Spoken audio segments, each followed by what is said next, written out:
लोकसभेची निवडणूक भाजपने जोरदार तयारी केली होती। अब की बार 400 पार। भाजपला यावेळी फुल कॉन्फिडन्स होता की भाजपचे 400 पेक्षा जास्त खासदार निवडून येणार। थोडक्यात भाजप जिंकणारच आहे, 400 जागा येणारच आहेत या आविर्भावात भाजपचे सगळेच नेते होते। पण निकाल लागला आणि हवेत गेलेली भाजप जमिनीवर आली। भाजपचे 240 खासदार निवडून आले आणि मित्रपक्षांच्या टेकून सत्ता स्थापन करत मोदी पुन्हा पंतप्रधान झाले। 400 पारची पार खिल्ली उडवली गेली। थोडक्यात भाजपला अति आत्मविश्वास, विरोधकांना हलक्यात घेणं आणि विरोधकांनी चालवलेलं एक नॅरेटिव्ह जड गेलं।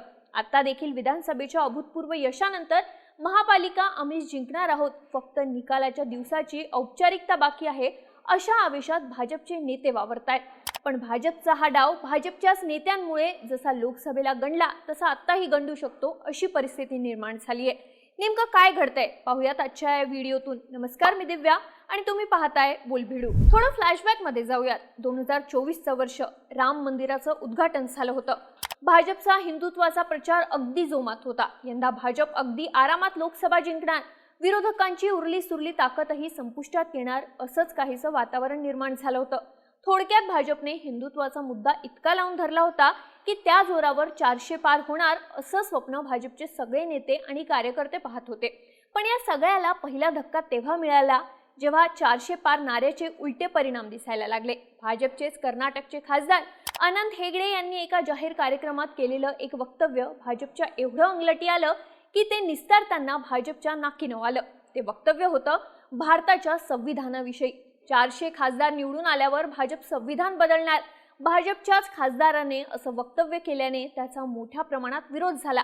इतका विरोध झाला की निवडणूक लढण्यासाठी मुद्दा नसणाऱ्या विरोधकांना मुद्दा मिळाला, नरेटिव्ह बिल्ड झालं आणि भाजपचं 400 पारचं स्वप्न हवेत विरलं। झालं असं की भाजपच्याच नेत्याने 400 पार झाल्यावर संविधान बदलाची भाषा केल्याने आपण भाजपला निवडून दिलं तर भाजपला पाशवी बहुमत मिळेल आणि भाजपची एकाधिकारशाही निर्माण होईल या नॅरेटिव्हवर राहुल गांधींनी अख्ख्या लोकसभेचा प्रचार नेला।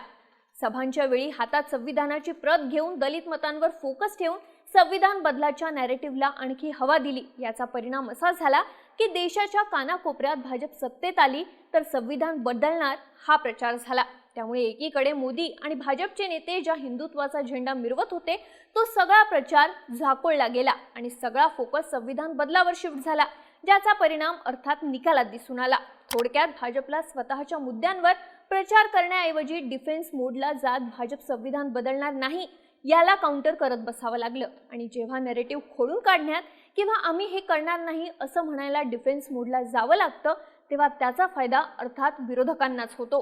तसंच भाजपला महाराष्ट्रात 22 वरून थेट 9 वर यावं लागलं तर देशात भाजपचे 240 खासदार निवडून आले आणि भाजपला सत्ता स्थापनेसाठी मित्रपक्षांना पायघड्या घालाव्या लागल्या। थोडक्यात अति आत्मविश्वास, भाजपच्याच नेत्यांनी केलेली वक्तव्ये यामुळे भाजपला सगळंच अंगलटी आलं। आता येऊयात महानगरपालिकांच्या निवडणुकांकडे। इथे नेमकं काय घडतंय तर विधानसभा आणि नगरपालिकांमध्ये महायुतीने जोरदार मुसंडी मारल्यानंतर महानगरपालिकांसाठी सुद्धा भाजपचा आणि मित्रपक्षांचा आत्मविश्वास दुणावला आहे। मुंबईसहित इतरही महानगरपालिका आपल्या ताब्यात घेण्यासाठी देवेंद्र फडणवीसांनी सभांचा धडाका लावलाय। ठिकठिकाणी वेगवेगळ्या सेलिब्रिटीजना मुलाखती देणं, आपल्या प्रोजेक्टचा जोरदार प्रचार करणं, यासोबतच मुंबईतल्या उत्तर भारतीय आणि इतर समाजांना आकर्षित करण्यासाठी देशभरातील भाजपचे नेते मुंबईत ठाण मांडून बसलेत। ज्या पद्धतीने मुंबईत प्रचार सुरू आहे ते पाहता राज्यात जरी 29 महानगरपालिकांची निवडणूक असली तरी ही निवडणूक एकट्या मुंबईची आहे अशी परिस्थिती सध्या राज्यभरात दिसतेय। बरं, या सगळ्यात मग गणतंय काय तर अर्थात भाजपचे अतिहुशार नेते आणि त्यांचा आत्मविश्वास। अति आत्मविश्वास। भाजप मुंबईत 150 पेक्षा जास्त जागा जिंकणार असा दावा सातत्याने भाजपचे मुंबई अध्यक्ष अमित साटम करतायत। त्यामुळे भाजप तेवढा जोर लावतंय हे फिक्स आहे। पण या सगळ्यात चुकतंय ते नेत्यांची ताळतंत्र सोडून येणारी विधानं।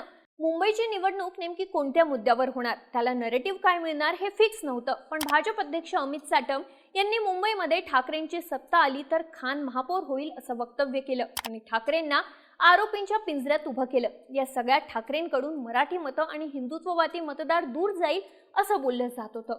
पण भाजपच स्वतःच्या ट्रॅपमध्ये फसली। कशी तर बोलभिडूवर मुलाखतीमध्ये बोलताना भाजपचे नेते मंत्री आशिष शेलार यांना जेव्हा प्रश्न विचारण्यात आला की तुम्ही ठाकरे आले तर खान महापौर होणार म्हणता, मग भाजप आली तर मराठी महापौर होणार का, या प्रश्नावर शेलार यांनी सुरुवातीला मुंबईचा महापौर हिंदू होणार, तसंच परप्रांतीय वगैरे मानत नाही, हिंदू काही मराठी नाही का असं वक्तव्य केलं। वारंवार विचारल्यानंतर अगदी शेवटी त्यांनी मराठी महापौर होईल असं उत्तर दिलं। मात्र त्यांनी सुरुवातीला मान्य न केल्याने भाजपच्या इंटेन्शन्सवर शंका घेण्यात आली। मुंबईतल्या परप्रांतीय मतदारांना न दुखावण्यासाठी भाजप मराठी महापौर करणार नाही, भाजप सत्तेत आली तर मराठी नाही तर बाहेरचा महापौर बसवणार असा प्रचार मग विरोधकांकडून करण्यात आला। इकडे ठाकरे बंधू एकत्र चाले ते हिंदी सक्ती विरोधात, जो मुद्दा भाजपच्या एका निर्णयाने ठाकरे बंधूंना मिळाला, त्यानंतर महापालिकेसाठी युती करताना ही युती मराठी माणसाच्या अस्तित्वासाठी आहे असं म्हणत त्यांनी सुद्धा मराठी भाषेसोबतच मराठी माणूस, मराठी महापौर हा मुद्दा हायलाइट केला। इतकंच नाही तर ठाकरेंच्या शिवसेनेने अगदी सभागृहापासून ते पत्रकार परिषदेपर्यंत सगळीकडे मुंबईचा महापौर मराठीच होणार असं जाहीर केलं। त्यामुळे बॅकफूटवर गेलेल्या मुख्यमंत्री देवेंद्र फडणवीसांना सुद्धा शेवटी महायुती सत्तेत आली तर मुंबईचा महापौर मराठी होणार हे जाहीर सभेतून घोषित करावं लागलं। पण या सगळ्याला बराच उशीर झाला होता। तोपर्यंत भाजपची मानसिकता मराठी महापौर करण्याची नाही असा प्रचार जोरदार झाला। बरं, या सगळ्यात आणखी ब्लंडर टाकण्याचं काम केलं ते भाजपच्या नेत्यांनी। एकीकडे मराठी महापौर या नॅरेटिव्हवर भाजप प्रचंड बॅकफूटला गेली होती, त्यातच मुंबई भाजपचे नेते कृपाशंकर सिंह यांनी मीरा भाईंदरचा महापौर उत्तर भारतीय होणार असं वक्तव्य केलं आणि या आगीत आणखीनच तेल ओतण्याचं काम भाजपच्याच नेत्याने केलं। कृपाशंकर सिंह यांनी केलेल्या या वक्तव्याने विरोधकांना आणखी चेव चढला आणि भाजपच्या पोटातलं ओठावर आल्याची टीका भाजपवर झाली। यावर देखील फडणवीसांना स्पष्टीकरण द्यावं लागलं, ज्यात कृपाशंकर सिंह यांनी केलेलं विधान हे पक्षाचं विधान नाही, ते अधिकृत प्रवक्ते नाहीत असं फडणवीस म्हणाले। थोडक्यात एकीकडे देवेंद्र फडणवीस हे मुंबई महापालिका हातात घेण्यासाठी दिवस रात्र एक करायचं काम करत असताना त्यांचेच भाजपचे नेते मात्र विरोधकांच्या हातात आयतं कोलीत देत असताना पाहायला मिळतंय।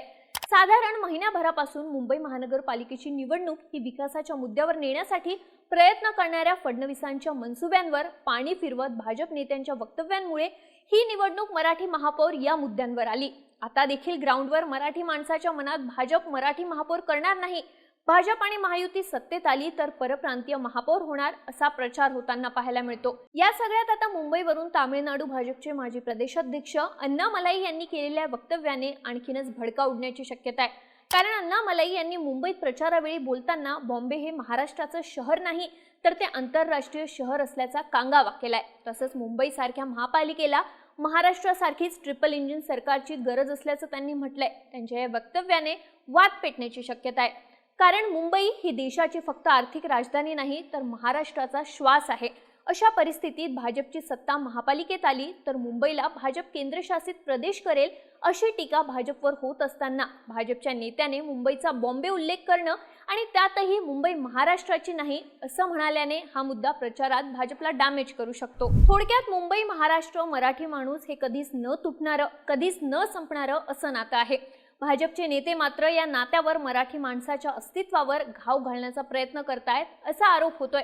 त्यामुळे ज्याप्रमाणे संविधान बदलण्याच्या नॅरेटिव्हचा झटका भाजपला लोकसभेत बसला, तसाच झटका मराठी महापौर, मराठी माणूस आणि मुंबईच्या या नॅरेटिव्हचा होऊ शकतो। तुम्हाला काय वाटतं? तुमच्या प्रतिक्रिया आम्हाला कमेंट करून नक्की सांगा आणि माहितीपूर्ण व्हिडिओसाठी बोलबिडूच्या YouTube चॅनलला सबस्क्राईब करायला विसरू नका।